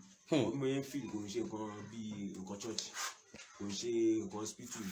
ẹ̀mí ni kò ń ṣe nǹkan hospital tó wọ́n yẹ wá kọ́ gba anybody wọ́n náà tí ò bá ti farabalẹ̀ àwọn máa padà lẹ́sẹ̀kẹsẹ̀.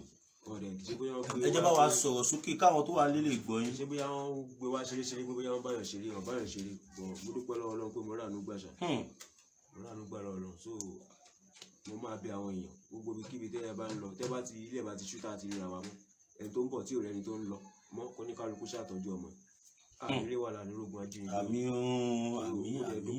ẹ jẹ́ bá wa pín prógráàmù yìí. mo dúpẹ́ lọ́wọ́ ọmọ ẹ̀yìn Sunday Igboho náà àwọn náà ṣe bẹbẹ wọ́n gbìyànjú nígbà tí nǹkan ẹ ti ṣẹlẹ̀ tílẹ̀ mọ́ àwọn Yorùbá jọ òrùjọ yẹn náà fi mí lẹ̀ lọ fi yín lẹ̀ Ọlọ́run yọ mí pé kí n dojú bolẹ̀. torí after ni a padà gbọ́ tọ́ ní àwọn mélòó ni wọ́n mú mọ́ yín sà. àwọn mẹ́ta ọkùnrin méjì obìnrin kan. àwọn ọkùnrin méjì. obìnrin kan èmi ní bá ṣèkẹrin wọn bọ̀ wọ́n mú mi lọ. ókè bọ̀ ẹ̀yin mélòó ni wọ́n kó kúrò ní chọ́ọ̀chì yẹn. ẹ̀yin mẹ́rin ni wọ́n kó kúrò ní chọ́ọ̀chì yẹn àbí.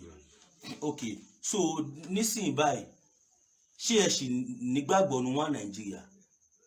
kò sí nǹkan tọ́lọ́run ò lè ṣe.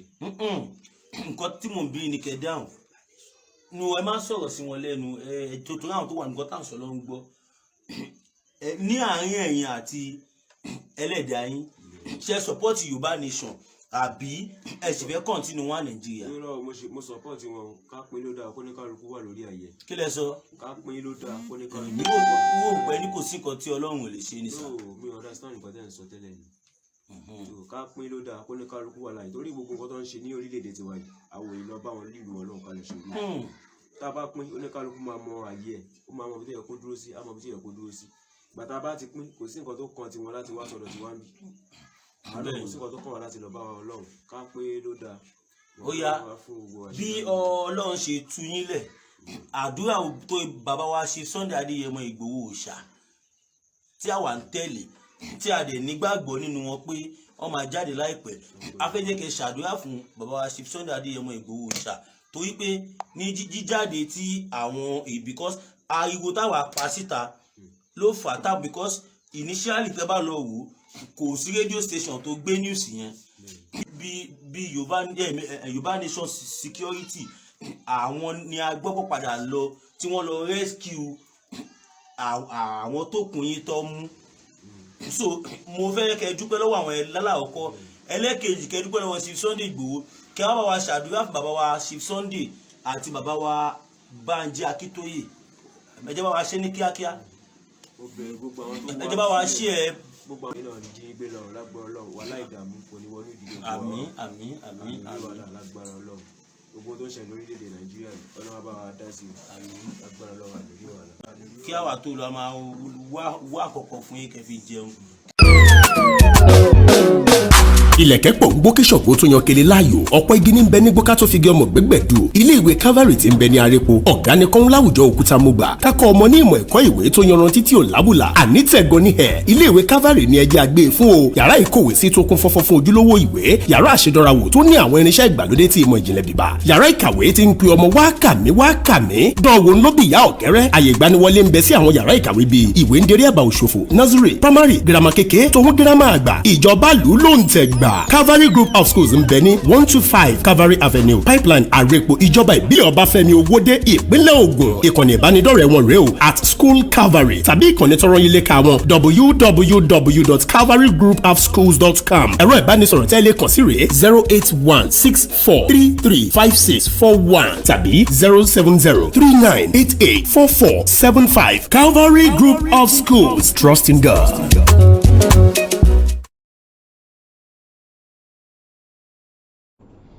ẹ rí ọmọkùnrin yẹn bó ti dìdàkudà ẹ wo bó ṣe ń wò kò lè sọ̀rọ̀ jágere gan mọ́ ó ti lọ ajá tó lọ ilé ẹkùn tó bọ̀ ni ká máa kíkó oríire ká máa kíkó ewu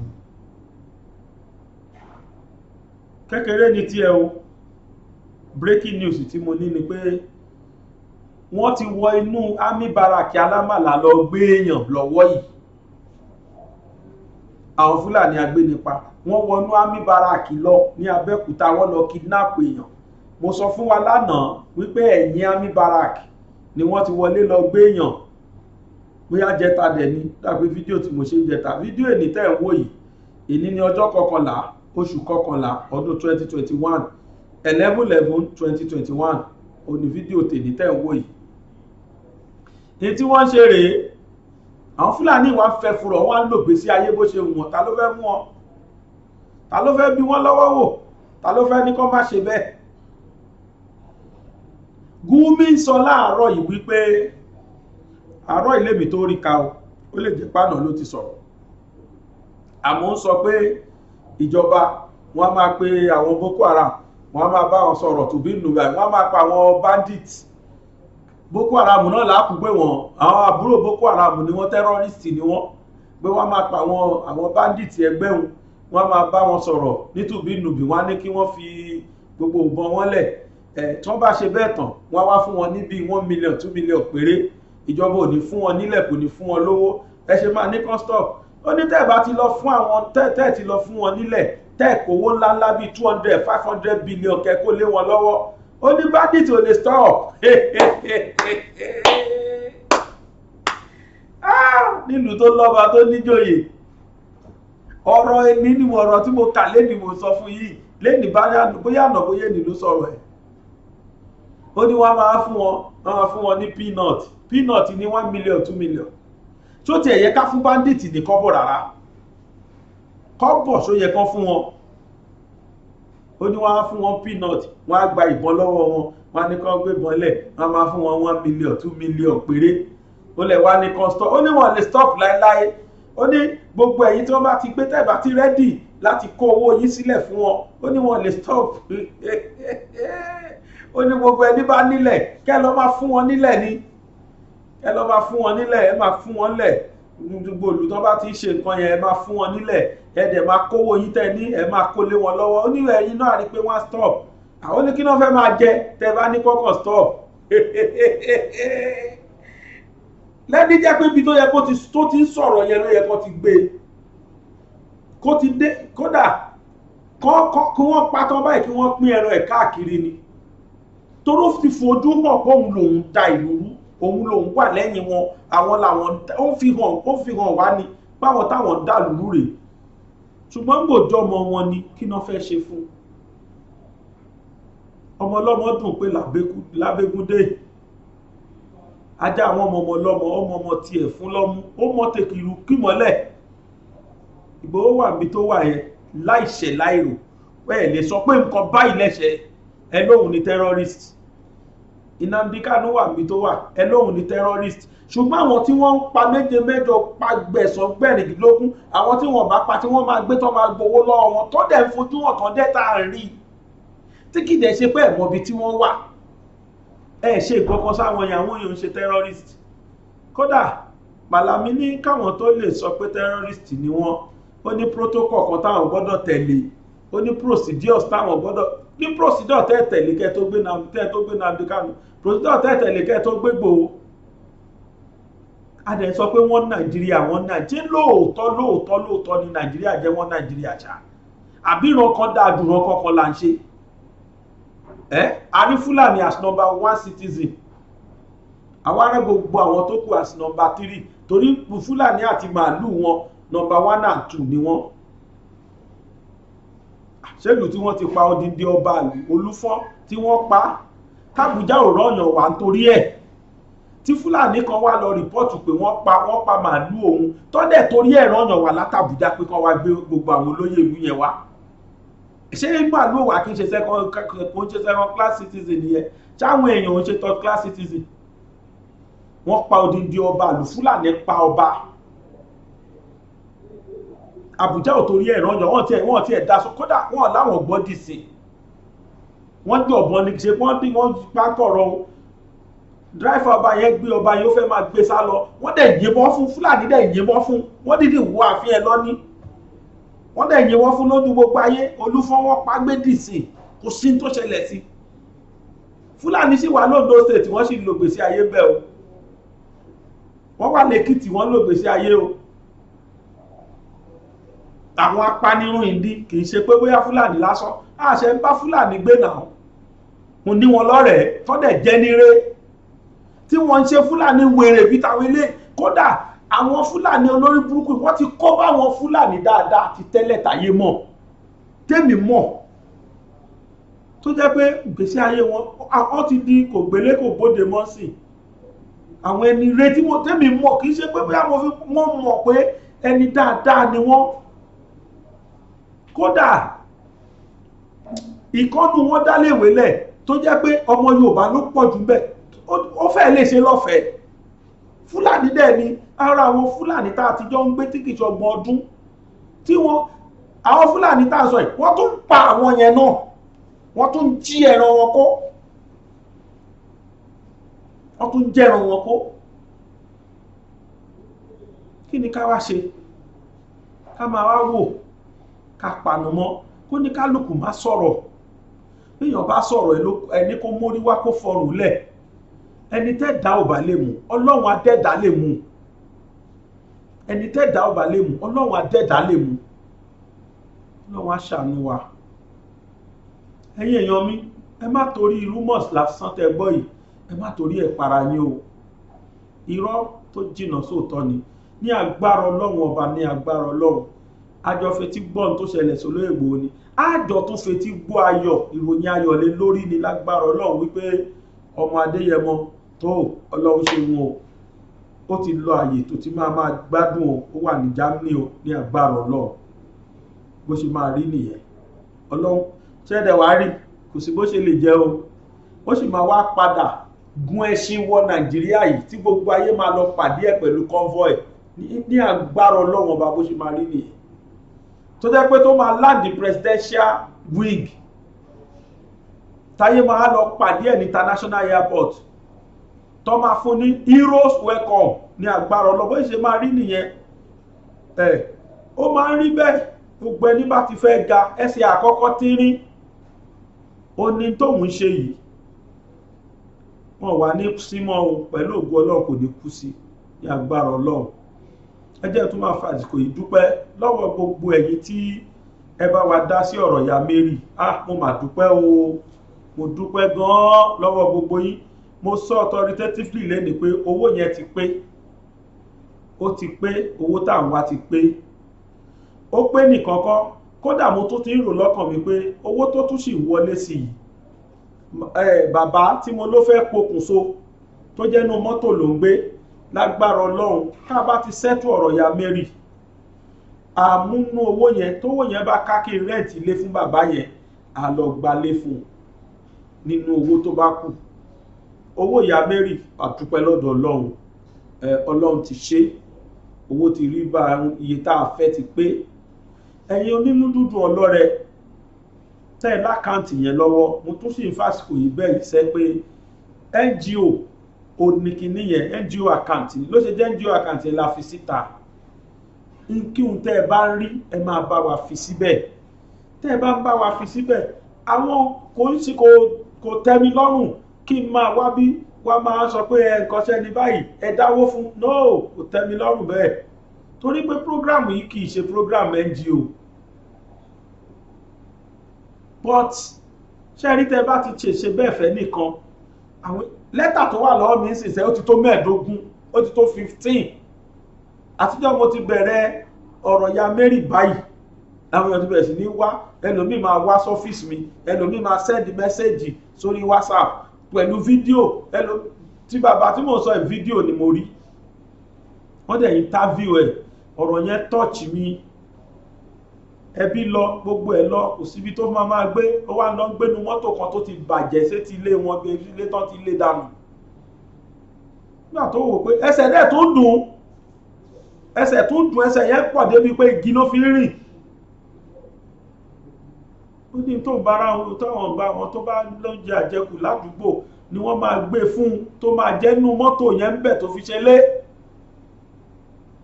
Àwọn ẹni yẹn nígbà tó wá ròpin ló bá di okùn mọ́ ara òpó náà. Ọlọ́run ló ní káwọn èèyàn rí, ó fẹ́ pokùnso ń bẹ̀. Láwọn èèyàn bá rí, àwọn èèyàn yẹn ni wọ́n gbé. Iléeṣẹ́ kan ló wá lọ interview ẹ̀. Mo dẹ̀ kí àwọn iléeṣẹ́ yẹn wọ́n gbogbo details ẹ̀ náà bá fi síbẹ̀. Mo fẹ́ kí tìyá Mary yìí bọ́ sẹ́yìn ni. Kí n tá bá tún rí tó ń wọlé sí àkáǹtì yẹn máa lọ rẹ́ǹtì ilé fún bàbá yẹn nú ẹ̀. A dẹ̀ bá wá tọ́lọ́ bá ṣe látọ̀dọ̀ wa bá àrówó mọ́, no problem. A make sure bá wà kankan kó máa tà kó máa fi jẹun. Mẹ́rù ata ló bá ká ni kára fún kó máa játa níwájú ilé tàbá rẹ́ǹtì fún. Ṣé bọ́dọọdún ni lọ́dún bá kan bá ti fẹ́ parí àsọ fún pé sásọ fún wa tọ́dún kan bá ti fẹ́ parí àwọ̀ tó bẹ́ẹ̀ sanwó lé mi. Kì í ṣe dandan kó jẹ́ kó yẹn ló máa jókòó sí, tó lẹ́ni máa gba lélé kò sí àṣìṣẹ́. Bó jẹ́ ká mú wá Ṣàngó, bó jẹ́ ká mú wá Sífọ̀, bó jẹ́ ká mú wá Sábẹ́kúta, bó jẹ́ ká mú lọ Ìbàdàn, àwọn lébi tá bá mọ̀ pé lè máa ṣípù fún tí ò dẹ̀ ní gara, bó jẹ́ ká bá wà lọ́dún ká bá rẹ́ǹtì ẹ̀, ká dẹ̀ bá wá bó jẹ́ ẹ̀rọ ata kára síbẹ̀ fún kó máa fi jẹun. Àwa náà máa ṣèyẹn lágbára Ọlọ́run. Gbogbo ẹ̀yin tẹ́ ṣe bá wa sanwó sàkáǹtì yẹn, gbogbo yín la dúpẹ́ lọ́wọ́ ẹ̀ o. Ìwọ tó ti wá plan pé èmi náà máa sanwó sí, má tún padà kówó yẹn bá kópa ṣùgbọ́n lówó yẹn ti pé ní tá a sì fẹ́ fi ṣe pọ̀. Ànílẹ́tà ọwọ́ mi tó 15, ṣùgbọ́n ẹni tí mo rí pé tí ẹ̀ buná sójú jù ti bàbá yẹn ni. Àìmọye aláìsàn, ẹnu ń dùn mí, ẹsẹ̀ ń dùn mí, wọ́n ní wá lọ London kí wá lọ India lọ ṣe, àìmọye bẹ́ẹ̀ ó pọ̀ rẹpẹtẹ lọ́wọ́ mi.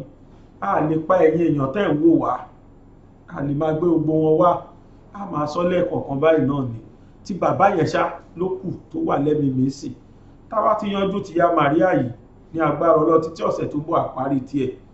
Táwa ti parí ẹ̀, n tó bá kù lẹ́tẹ̀mí bá rí tí bàbá yẹn ló kù. Àwa náà mówó lápò ara wa, á fi kún, á lọ sẹ́tù bàbá yẹn. Kó má tún lọ try torí yóò bá tètè ríran lọ́wọ́, kó má tún wá lọ pokùnso. Tí n bá gbọ́rú ẹ̀ máa blame ara mi láíláí ni.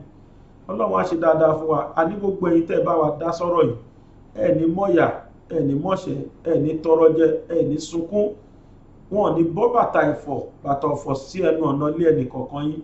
Ẹ̀yin tẹ́ wá wà lóyìnbó tẹ́ dá sí, ayé òní wọn ò ní fi orúkọ, wọn ò ní fi òkú yín ránṣẹ́ sí Nàìjíríà lágbára Ọlọ́run. Wọn ò ní fòkú yín ránṣẹ́ sí wa. Ẹ wà ní débòkú tiwa náà, ẹ ní gbọ́rọ̀ yìí tẹ́ fi sunkún lọ́hùn. Àwa náà ní gbọ́rọ̀ yìí tá fi sunkún lé yín lórí ní agbára Ọlọ́run. Bá ẹ ṣé o. Ẹ̀yin tẹ́ wá wà Nàìjíríà tẹ́ bá wa dá sí, gbogbo yín náà la dúpẹ́ lọ́wọ́ ẹ̀. ẹ ṣé o, àníkún owó, àníkún ọmọ, àníkún àlàáfíà lọ́lọ́run máa ṣe fún yín o pẹ̀lú ògo Ọlọ́run. ẹ ṣé gan-an. mo sì ń báyà Maria dúpẹ́, òun náà gbà tá a bá débẹ̀ máa ní kó dúpẹ́ lọ́wọ́ gbogbo ọmọ Yorùbá tó bá wa dá sí nílé lóko. ẹ ṣé wọn adúpẹ́ o, tó ojú tẹ́ fi ń wò mí ò ní fọ́, etí tẹ́ sì fi gbọ́ mi ò ní dì. èmi náà láláwìyé Adébáyọ̀ Sàbúrì ọmọ àbá tíṣà lábẹ́òkúta, èmi náà lẹ́ ń pè ní bàbá gbàgede. mo sì ń fàsìkò yìí sọ fún wa pé láyọ̀.